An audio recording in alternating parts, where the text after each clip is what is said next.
How's it going, Yankee fans? Welcome back to Fireside Yankees with your boys, Alex and Ryan. So obviously, things are going to be a little bit more slow and steady over the next couple of weeks as we really approach spring training in March. It's a long time between now and then, but Yankees have a couple of moves to make. We know the big one is in the infield, whether it be going out and signing a free agent, going out and trading for somebody. And today we're going to break down Nolan Arenado. He's the one guy that's been linked to the Yankees pretty aggressively over the last couple of days. We don't know if this is real or not, but we figured why not do a full player analysis and breakdown of Arenado so that way we can get a better understanding of, is he a good fit? Why would he be an asset for the Yankees? Why are they even interested in reportedly? I think there are some reasons, but most of them have to do with run prevention and defense and not offensive upside. And, this is a guy that was really good with the Rockies, kind of came back down to earth with the Cardinals. He's always been an elite defender on the hot corner, so that is certainly a benefit for the Yankees, and I think that would be something that we'll talk about. But in addition to that, the financial part of acquiring Arenado, what does that look like? The Yankees got pretty creative this offseason with the financials. I'll break that down. I love to talk about the financial part of these things, and I'll kind of break down the salary and luxury tax allocations because it does affect how we do things in the future. And the Yankees did some things this offseason that will impact the future in a significant way. But Ryan, before we dive into Arenado and kind of all the different topics we end up exploring in these episodes, how you do today, my friend? I'm doing all right. We've got some cold weather in New York, which has certainly presented some issues to say the very least. It's cold. My fingies, they're cold. My toes, I had like 3 blankets on last night. But in regards to the action going on in Major League Baseball, a lot of news, a lot of signings, a lot of transactions over the weekend and today. Over the evening, we found out about Shamanai going back to the Mets. I think it was like a 1 a.m. Jeff passing bomb. We had another passing bomb at like 5 in the morning. I had to wake up at 5 to take my little brother wrestling. And so, I'm driving him there and I drop him off and I'm waiting, making sure that he walks inside. I check my phone. I'm like, Jock Peterson's the Rangers. Wow. And then Walker Buehler, a player who the Yankees had some interest in earlier in the offseason. Not sure if they continued that interest after they signed Max Fried. He signed a 1 year deal with the Boston Red Sox.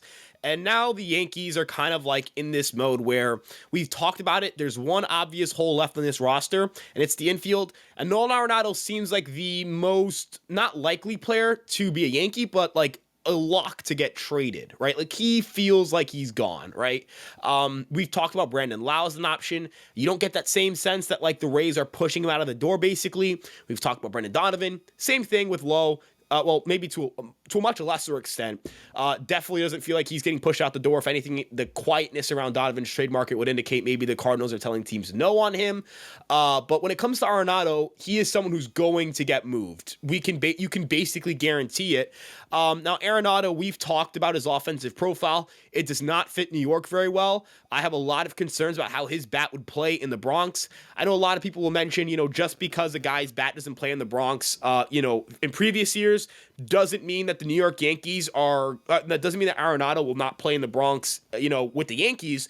But you're talking a lot about pedigree versus projected production, right? Over the last 5 seasons, Arenado has one elite year, and that's his 2022 season. His 2021 season, I'd say you take that from him if you got that. That was that 112 WRC plus, 4.3 WAR, 34 home runs. You would certainly take that if you're the New York Yankees. But Arenado has not been that hitter, over the last 2 years. 106 WRC plus in 2023 with 26 home runs. Again, I think you and I would agree we would take that offensive production. We're just not certain we're going to get it because this past year, he seemed to bottom out. He had a 102 WRC plus. He had a 297 expected weight on base average. He had his worst barrel rate ever at 3.2%.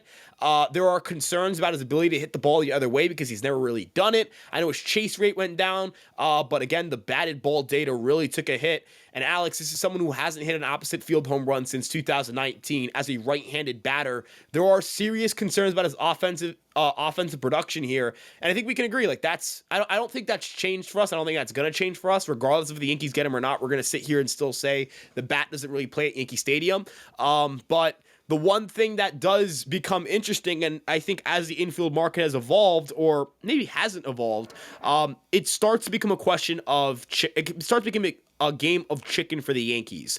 Are the Yankees willing to blink and make a move now, or are they going to wait out the market, potentially let Arenado pass by, and enter what is a questionable trade market? You don't know who's a guarantee to get moved in the middle infield. The middle infield isn't full of established names. The free agent market has Gleyber, Ha-Seong Kim, Alex Bregman. One of those players is definitely out of the Yankees' price range. Ha-Seong Kim might also be out of the Yankees' price range, and Gleyber Torres may be someone they're not willing to bring back.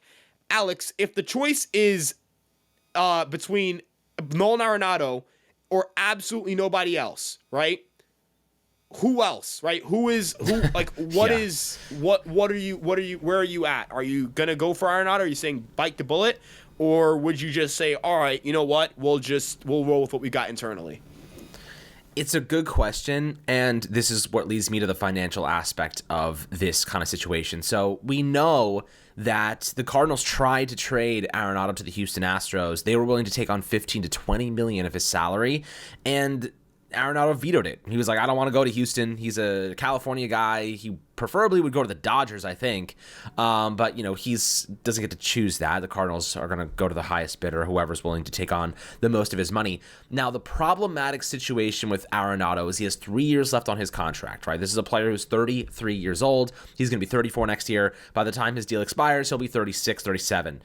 That is going to come with a significant downturn in production. And guys, Arenado is already a very average offensive player. Very, very average. And he doesn't play well in Yankee Stadium. The one thing that Arenado does do, he plays pretty much every freaking day. And that's something that Paul Goldschmidt also provides. Consistent health. Now, the Yankees have dealt with a lot of injury over the last couple years, whether it be Rizzo or anybody else on that infield. DJ LeMahieu, obviously his decrease in production has been well documented. I do think that at this point in time, Arenado will have a $25.5 million luxury tax hit for the 3 seasons the Yankees would be consuming. That is assuming that the Cardinals don't pay anything. Now, we already heard rumors that the Yankees were willing to give Marcus Stroman, I say willing to give, I said they wanted to give Marcus Stroman at his $18.5 million salary and offload that and get Arenado in return and probably take on all of that money. My problem with getting Arenado is not that you're not going to get great defense, because you are. It's that, well, offensively he's going to be average. He's not going to play well in Yankee Stadium. We'll talk about how he fits in the Bronx specifically. I know a lot of people in the comments saying, like, stop thinking about the stats. He makes us better. I mean, guys, the stats is all we have to work off of. Like, that is the data that allows us to formulate an opinion. Otherwise, what are we doing here? We're watching his highlight videos, because if you watch highlight videos, I certainly can assume there's a low light video out there you don't want to watch. So I do think that when it comes to actually analyzing a player, you have to look at the numbers. You have to look at the stats. You have to look at the fit. And we're doing that for you so that you don't have to. And I think that's pretty good value for you guys to learn about a player. And Arenado, he doesn't fit well here. The financial aspect of it, you're consuming $25.5 million in luxury tax salary for 3 straight seasons. That's going to strap you from doing a lot of other moves in the future. And you're basically just taking on a very average player. Now, the defense is super valuable, right? But I think most people would agree they'd rather a much better offensive player than a really good defensive player. AKA Juan Soto. Really good offensive player, horrible defensive player. You could even look at Aaron Judge in center field last year and say the same thing. Dude won an MVP, not because of his defense, that's for certain, because of his offense. And I think that's really what we look at. Alex Verdugo, good defender, bad offensive player. He's gone. So yeah, we're going to value offense more than defense at times. The infield, obviously, run prevention is important. Ideally, you'd find a balance of those two things. You can marry those two things. But $25.5 million, Arenado's not worth that, in my opinion. And he's certainly not worth that for 3 straight seasons. Unless the Cardinals were willing to take on half of that contract, or at least a large portion of it, to take that money down to maybe 16, 17 million per season. If you can make that work, maybe I would consider it then. But the Yankees got a little bit creative, right, with how they are managing their money right now. The Jonathan Loáisiga deal has not been reported yet, so there's no money allocated to the estimated luxury tax salary. They have a 2026 player option for him, which is good. But right now, the Yankees are about $299 million in luxury tax estimated salary. So the last threshold is 301 million. They're not going to cross that. They don't want to cross that. If you go get Arenado, you're going to cross that. It doesn't make financial sense for the Yankees to do this unless they're taking on a significant amount of money and they manage to offload Marcus Stroman's contract at the same time. So, financially, it makes no sense for us. I imagine they want to stay below that 301 mark because that's kind of where they're hovering. And I don't think that, I think there's a reason that they're hovering right there. They also restructured Max Fried's contract very interestingly. They reduced his salary hit this upcoming year for the next 2 years actually to $14.5 million, and then it escalates to $31.5 million. They're saving $17 million on those 2 years so they could bring in a Paul Goldschmidt, so they could bring in other players and talented guys who are making a little bit more money, like Cody Bellinger's $26 million or $25 million in luxury tax allocation. So when you're talking about the financial aspect of it, Arenado makes no sense unless they're able to unless the Cardinals are willing to take on a substantial amount of money. Ryan, how do you perceive this? I think that's the part that I'm looking at. Like, Arenado, is he a fit in Yankee Stadium? Not necessarily. Is he a great defender? Absolutely. But he doesn't even fit us financially. So I don't know how. They'd have to get really creative to make a deal like that work. Yeah, I agree. The Yankees would have to do a lot in order for them to be able to, how are they, they have to do a lot in order for them to make that work. And it's a lot of maneuvering and financial posturing to just add a guy who has a lot of question marks. And people will go, this is kind of a comment we got in our video regarding Paul Goldschmidt. It was like, you're calling him league average. He's a former MVP. It's like, we're not calling his career league average. He's not in his peak years a league average player. We're talking about the production you got last season from the player, or the production that last season had, or that last season kind of gives you there. So, if you look at 2024, right, Paul Goldschmidt had a 100 WRC plus. That's a league average hitter. We're going to describe it as a league average hitter. Nolan Arenado had a 102 WRC plus last season. I'm going to describe that as a barely above average hitter, if not just league average. Those kinds of hitters, for Goldschmidt's case, the batted ball data is very good. The batted ball data does suggest that there's improvement to be had at Yankee Stadium. That's why, despite him not being our first pick for first base, with or without Soto, he is someone that I think you and I can agree has upside, that there's a real chance that Paul Goldschmidt lives up to what are pretty strong and favorable projections. I do believe in the savvy veteran kind of presence that Goldschmidt can bring. This is a guy who has been an above average base runner basically every year of his career, despite not having great speed in his latter years. That's a heavy indication of baseball IQ and excellent base running decisions. He takes bases at a clip that is quite surprising for someone who's at his age and size and not size in like weight, but like height and all that stuff. He's not like a short like guy who's like 5'8", can run around. Nolan Arenado doesn't strike me as that same kind of player, not in terms of like baseball IQ, but in terms of his batted ball data. His exit velos have plummeted from his 2023 season. His barrel rates have also plummeted from his 2023 season. He pulls everything. That means left field, it has to be an ideal situation for him to hit the ball out of the yard. That doesn't exist at Yankee Stadium. That exists in very few ballparks. Yankee Stadium plays to lefties who do that. If Nolan Arenado was left-handed, I think you and I would agree, yeah, we would love this, because if Nolan Arenado came over here and was left-handed, I think we would have already traded for him, Alex. I think that's fair to say. The Yankees would have already gotten Nolan Arenado. He would have been here yesterday. He would have been here months ago. The problem is just that the power doesn't play at Yankee Stadium. If the Yankees acquire him, they're taking a significantly greater risk offensively than they are with Paul Goldschmidt, whose bat can play here. He does have the raw power to do it. Now, if the question is, which is the one I present to you, bringing in Nolan Arenado or doing absolutely nothing in the infield, I think you can make a very rational argument that Nolan Arenado is better than what we have internally. It depends on what your view of the team is. How aggressive are you to try to make this team marginally better? Are you aggressive enough that you're willing to kind of, take on a bad contract for 3 years in order to try to maximize the window as much as you can with Judge and Cole? And you also, there's opportunity cost, right? Now you can't get an infielder if you need one. You cannot go out and acquire at the deadline a third baseman. Do you want the flexibility to do so? If that's important, I understand. I still come back to, if the Yankees have nothing else to go to, the Yankees should pivot back to Gleyber Torres because there's familiarity there. He solves the leadoff issue. He may not get more than 1 year. He's someone that you can comfortably trade or bench in that scenario as well. And again, we have familiarity with Gleyber Torres. We know his game. We know his bat plays here. There's a little less concern that there's going to be a sharp fall off at age 27 or age 28. So, I think it's extremely important to look at where the market is at and compare that to, what Nolan Arenado brings you and whether you should get him or not. And it's also important to note, do you feel like the second base and third base market has moved to the point where you need to desperation heave right now?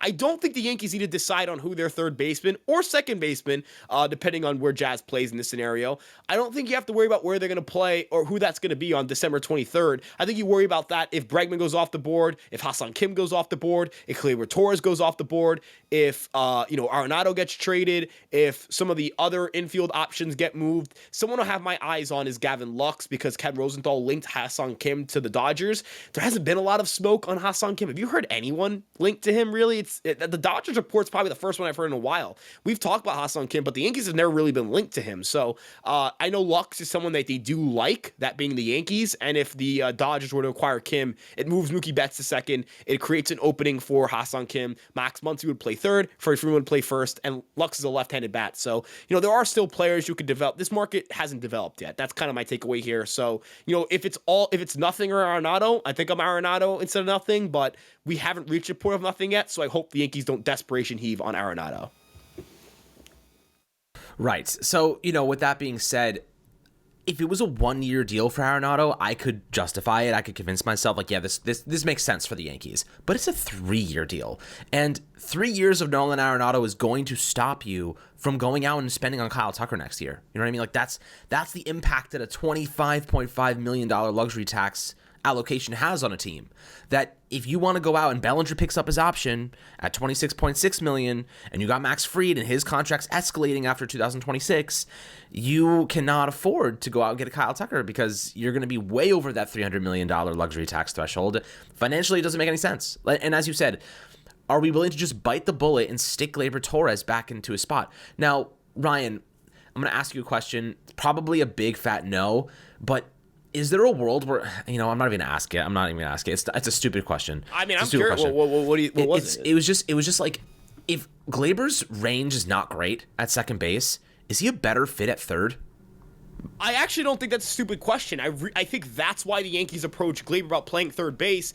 And if I'm Gleyber Torres and I see the market right now and where teams are at, I would be open to playing third. He should be open to playing third. The reason I also say that is that unlike the last time the Yankees asked him, which was in season, not in the off season, I understand not wanting to make that switch mid-season while you're struggling offensively, because remember, the context of that at the time was Gleyber Torres was having the worst year of his career at the plate. He was in his free agent year. The Yankees had basically at that point guaranteed he wasn't coming back.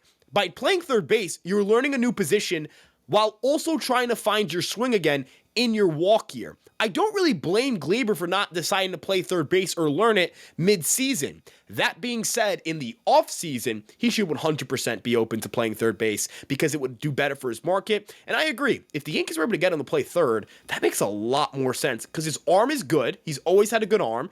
His problem isn't throwing accuracy or arm talent, it's range, as you mentioned. Jazz Chisholm has excellent range. Jazz Chisholm's strength is range. Now, he does also have unbelievable arm talent. Jazz is just an incredible defensive player, if we're being honest. He's a very talented defensive player, but he is better at second base because I think arm accuracy can kind of kill Jazz at times.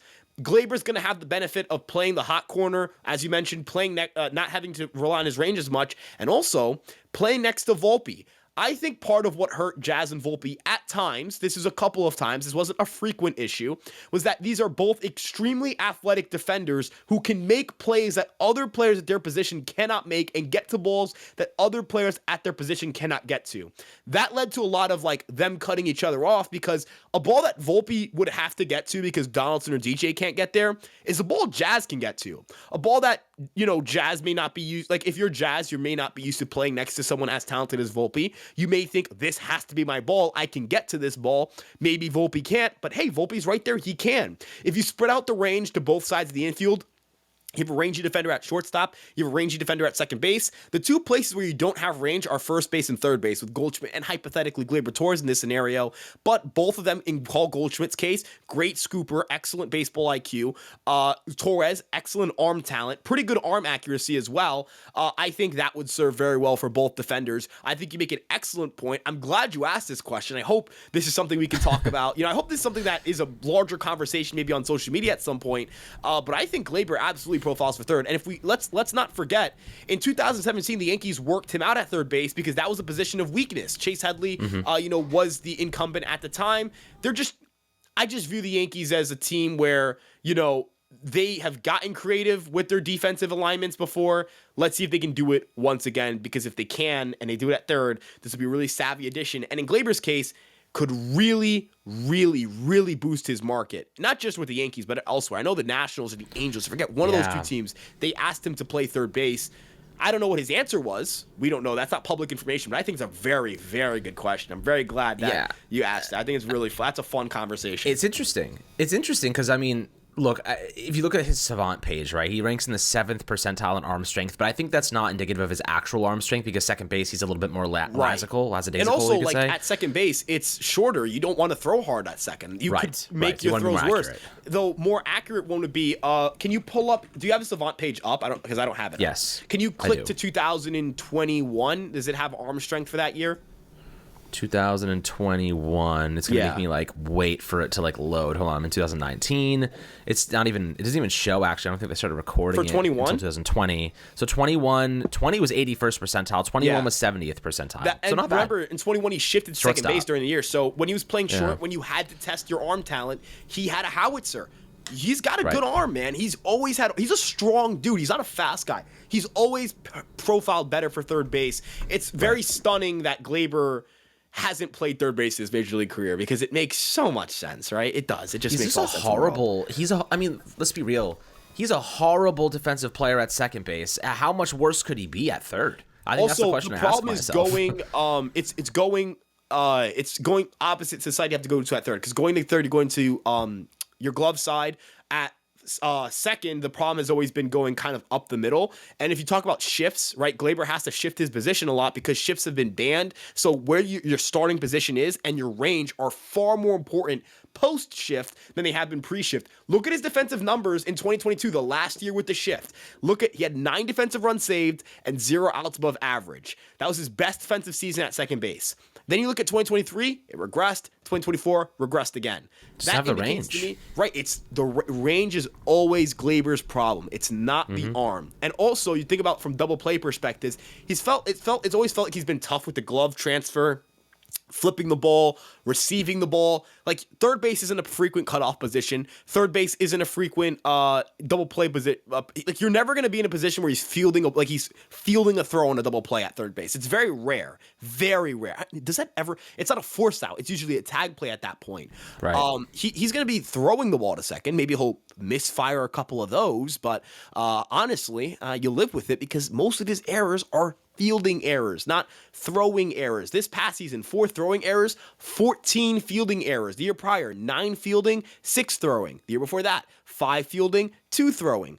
He had a year in 2021, he didn't have a single throwing error at second base. Now, granted, at shortstop, he had some more throwing issues, right, than fielding issues, but shortstop is also a more difficult throwing position, right? It's not across the diamond. It's kind of weird angles. He also, you have to get to a ball and then you got to quickly rush and fire the throw. It's a much more different position. So, I think Gleyber can profile at third, but, it depends on, number one, Gleyber's willingness to play third base. Number two, obviously, the Yankees' willingness to bring him back. And again, we're not at the point with the infield market where we have to go, oh, crap, go bring Gleyber back tomorrow. You got to hurry this up. You don't have to do anything yet. So, patience is important. The Yankees have, they'll bring back maybe Tim Hill. Right now, Alex, it's in, wait-or-see mode. Take your pick at the best infielder you can get. And try to improve your bullpen if you can. And that's basically it. The Yankees did a lot of their heavy lifting. I think that's good for them. No panic moves. No, frick. I didn't want to curse, so I said frick. That sounds a little lame, though. Damn. We're going to say damn. Yeah, that's a little tougher. I sound like a man now. Damn, we have to get Arenado. We have nothing else left. Damn. We poo-pooed a little. I poo-pooed a little bit on that Goldschmidt move when it first came out. But you kind of look at the market now. Carl Santana, it was revealed that once Cleveland was in, he turned down an extra year from the Mariners to go to Cleveland and more money. Then, in the situation of Nate Lau, I think that the reliever traded to the Rangers is better than any guy we had. You look at the situation with Pete Alonso. We're not signing Pete Alonso. Christian Walker, the qualifying offer, same situation. The Yankees would have been left with nobody. They would have been left with Ty France. And praying that the Rays decide to move Yandy Diaz. And the Rays having you buy your balls, basically, at first base. We talked about we have the pitching market buy their balls, and we were able to pull Devin Williams because of it. Imagine what the Yankees would have to go up for Yandy Diaz if the Rays had them buy their balls. If they even had the best offer on the table. That's the other thing, too. You know who else is desperate? The Mariners. What if the Mariners offer one of their pitchers for Yandy? Then you end up with no one. So I appreciate that they identified that the market was moving fast at first base. I can retroactively appreciate understanding that Carlos Santana wasn't going to come here once Cleveland got involved.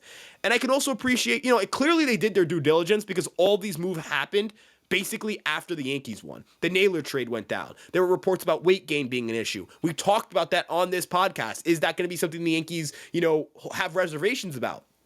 So far, I think the Goldschmidt signing has aged well in the last 48 hours. Is that fair to say? Is that me being a homer? I don't think so. Yeah, no, I think for sure it aged well because, like you said, the market accelerated immediately after that acquisition. We thought it was going to be a lot slower, and it seemed like Paul Goldschmidt was the dam, and the dam broke, and everything just came crashing through at the same time. So I think, yeah, you're right. In hindsight, it definitely went faster than I thought it was going to go. I thought the Yankees had a lot more time. So, that good job by Cashman by executing something that was going to make us better and not put ourselves in a position where we were fighting from behind. So I'll take that. I think that was a good move for the Yankees in the end. Gleyber at third base, kind of reverting back to that for a second. The range issues you can eliminate. You're going to have to live with some errors. You're going to have to live with some mistakes, but you're going to have to live with those no matter where he's playing. That's just the Gleyber Torres experience. But if you get the hitter that we got during the second half of last year for a full season, you're not going to care about the errors. You're not going to care about the problems.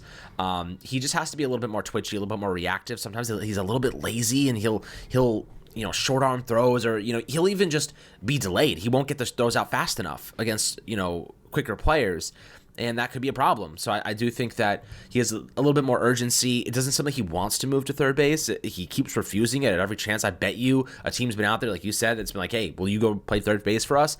I don't know why he wouldn't, because third base markets are a lot better than second base markets. If he was even decent at third base, he would get paid way more than playing second base.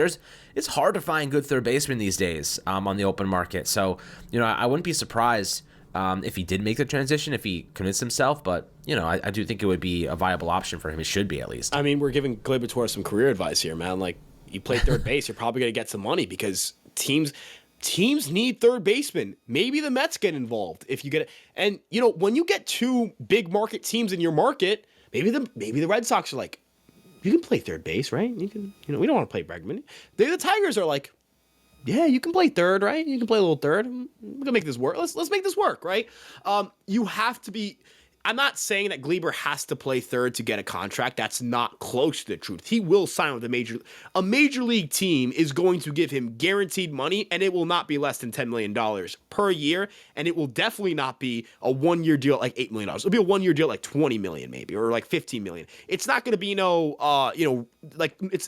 not going to be no Paul Goldschmidt 1 year $12 million BS, right? It's going to be some serious coin. But you open your market a little bit when you're able to play other positions. The problem with Gleyber is that he's a one-position guy, and he's a bad defender, a really bad defender. Not a bad defender, a really bad one at this point in time at that position. There are obviously concerns about how he responds to, outside noise. We've seen Gleyber. Gleyber can look like a pressure player. But the one thing I kind of push back on, and I get this comment a lot, and I was talking about this a lot yesterday, and I got this comment a lot. I thought this was really dumb. Culture. Like Gleyber, you bring him back, and that's bad for the culture. It sets a bad, you know what culture is to me, Alex? Winning. That's what it is. People like Gleyber. Right. I don't know. I feel like the locker room didn't dislike Gleyber. I guess it's more so in the sense of he's mistake prone, and that's bad to have a mistake prone player. But I mean, he helped the offense significantly. I'd argue the players loved. I mean, Aaron Judge and Soto probably loved having Gleyber second half of the year. And again, I like winning. That's my number one. My numero uno is winning. He has a 122 WRC plus in his postseason career, and he had a 115 last year with a 348 OBP and some pretty big plate appearances, some pretty big at bats. Alex, that's the kind of player I want. I want that's a guy I want. I want a guy who, in his postseason career, and I'm going to pull up his postseason career stats. So among guys with at least 100 plate appearances in their playoff career, so, decent sample size, nothing obviously 100 plate appearances isn't a ton.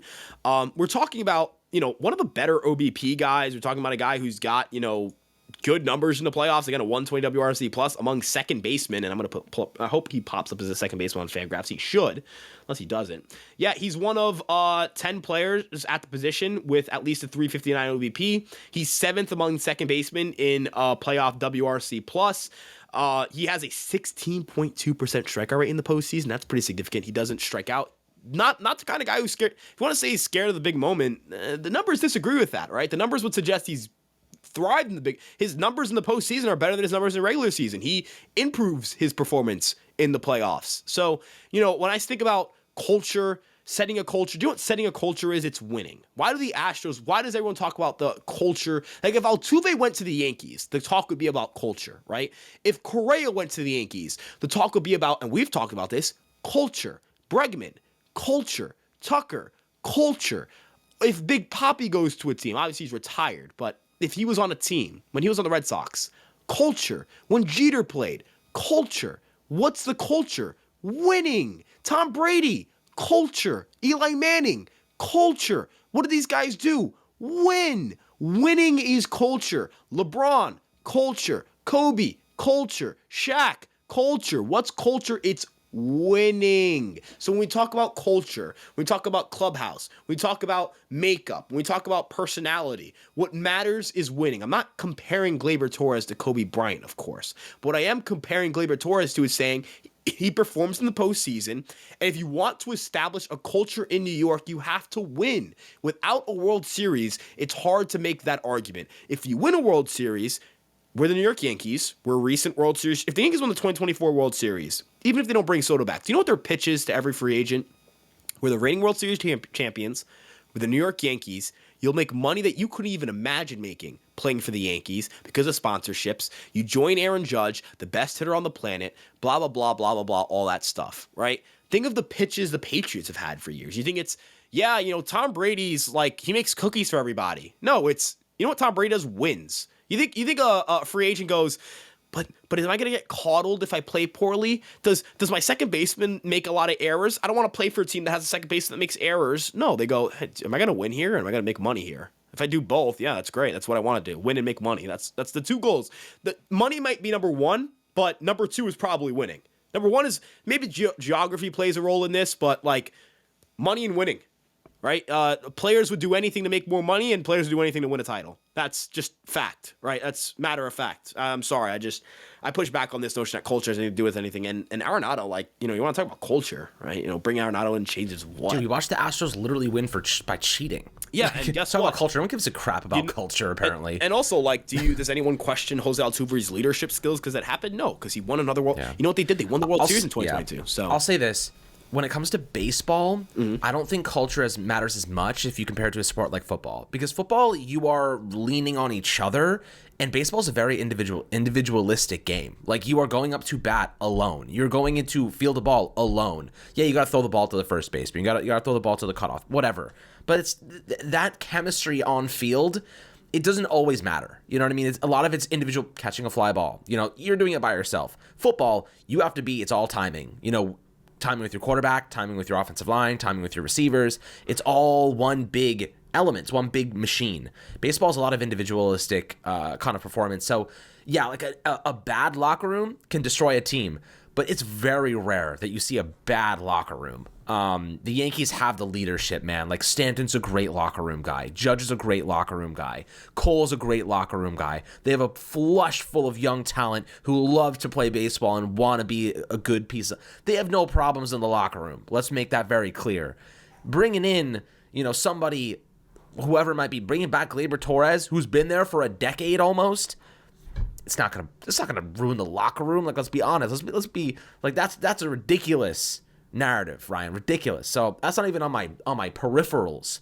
What is on my peripherals is who the hell can play in the infield that's gonna make us a better team tomorrow, right? Gleyber Torres playing third base maybe is better value than him playing second base at a very cheap price tag too. So the Yankees could say, hey, we think that you can make more money long-term playing third base. We think we can eliminate a lot of your defensive issues playing third base. And most importantly, we can give you a 1-year deal to reset your market. Because right now your market is not looking so good, buddy. Not looking so good. We can give you a chance to reboot, reset, and re-earn. And that's what they should sell to Gleyber Torres. You come back, we'll give you a 1-year deal where you can build your market as a third baseman and not a second baseman. Right now, good second basemen aren't getting that much money, man. Look, Bregman's about to get 200. I know Bregman's a much better player than Gleyber Torres is, but he's also like 3 years older, and he's about to get 200 mil. You know what I mean? As a third baseman. So, if I was Gleyber, I'd be jumping at the bits trying to get a team to let me play third base for them. To Matt Chapman. Matt Chapman took Right. that 1-year deal, and he has $150 million he can add to his bank account on top of the $25 million he took home from the Giants. He turned that into basically a 7-year, $175 million deal. Granted, that relies on Gleyber Torres playing well, and I understand that that's something that's important here. But if he hits the market as a 28-year-old coming off of a strong year, and he has 2 strong years sandwiched in between one solid year, yeah, that's going to work. And, I know Yankee fans are going to say in the comment section below, look, I don't really want Gleyber, and that's fine, right? I don't think the takeaway from this is that you should want Gleyber, but almost that, there's another option in the market I'm going to before I go to Arenado. And I think the way this ties back to Arenado is that you really are taking quite a risk. I know people go, there's no risk in a $12 million player if they cut the salary to that. No, there is. There's a player you don't get because you got Arenado to play that position. It's like when people go, Goldschmidt's a no-risk player. I disagree. There is risk because you didn't add a different first baseman. You didn't, go all in on someone else maybe. Granted, again, the way I talked about reading the market, the Yankees, I think, did a great job of reading the market in that sense. I don't think the Yankees jumped on Goldschmidt because they were desperate. I think they did because they evaluated all the other options. And as these moves, because remember, when moves get finalized, it's not like out of nowhere the Diamondbacks called up the Guardians and were like, hey, it's our first time talking. You want Josh Naylor? Can I have Slade Ciccone and a comp pick? Cool, done. That's not how that works, right? These are talks, ongoing negotiations, posturing, field offers from teams, evaluate your offers, come back, circle two, all that stuff. Get additional information. Look at other options in the market. You think the Diamondbacks were only looking at Josh Naylor? No, I'm sure they're in the low market. I'm sure they're in the market for other first basemen, seeing if they could bring Christian Walker back. They were in on Paul Goldschmidt, who, of course, got his career started there and is one of the more legendary players in that franchise's history. So, the Yankees took their time with Goldschmidt. I think they took their time with the first base market. It moved very fast. The Yankees were able to, it's kind of like free agency is a game of musical chairs. You don't want to be the one left without a chair. The Yankees have played musical chairs in the bullpen, in the rotation, at first base, and in the outfield. And they've walked away with a major league caliber option at each position. And in some cases, with Max Fried, Devin Williams, to some extent, Cody Bellinger, they got the best possible options they could. One of the best possible options they could. Obviously, Soto's the best possible option in left field, or right field. You could argue Fried's the best starter in free agency. You could make that argument that he's better than Burns. You could argue Williams is going to be the best reliever moved. I would make that argument. He's the best reliever that'll change teams this winter. Bellinger's probably the third best left-handed outfielder, or how many outfielders are better than him on the market? Hernandez, right? That's basically it. But we were talking about the fit for left field, Hernandez can't play left field at Yankee Stadium. So, Bellinger's one of the better outfielders on the market. The Yankees used one of the assets they have, money, to go out and basically secure him and give the Cubs what they wanted while not giving up anyone of note. The other thing that's important is that the Yankees have all their trade chips. So, Alex, if people become available, the Yankees could be at the front of the line of a lot of these deals. They didn't give up any draft picks to sign Goldschmidt. They didn't trade anyone to sign Goldschmidt. They gave up Cody Poteet for Cody Bellinger. No disrespect to Cody Poteet, who I like, but he's not a prospect. He's 30 and he has injury issues.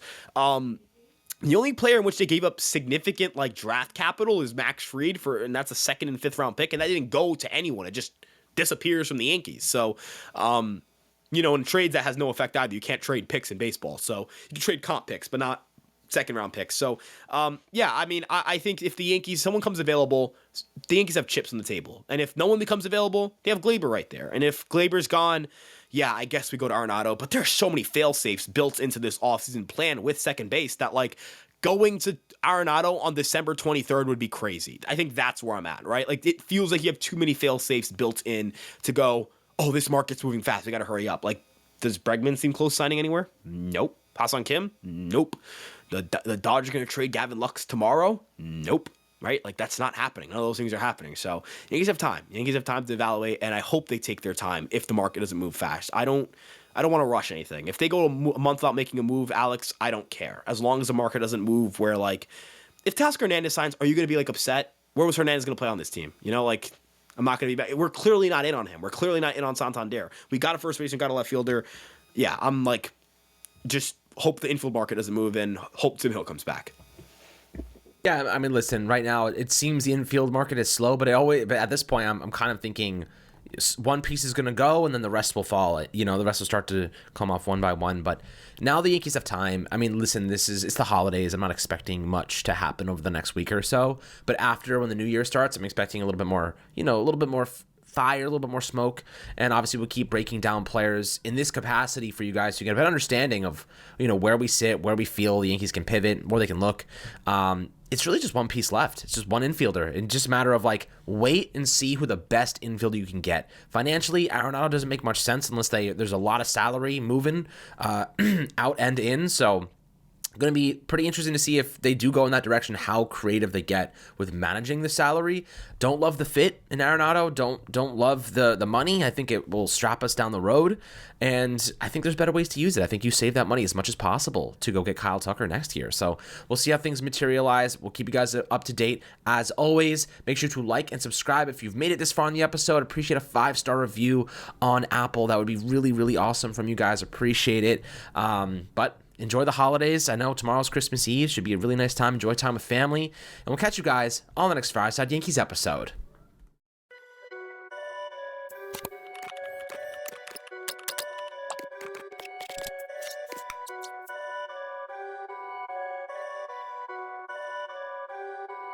Perfect.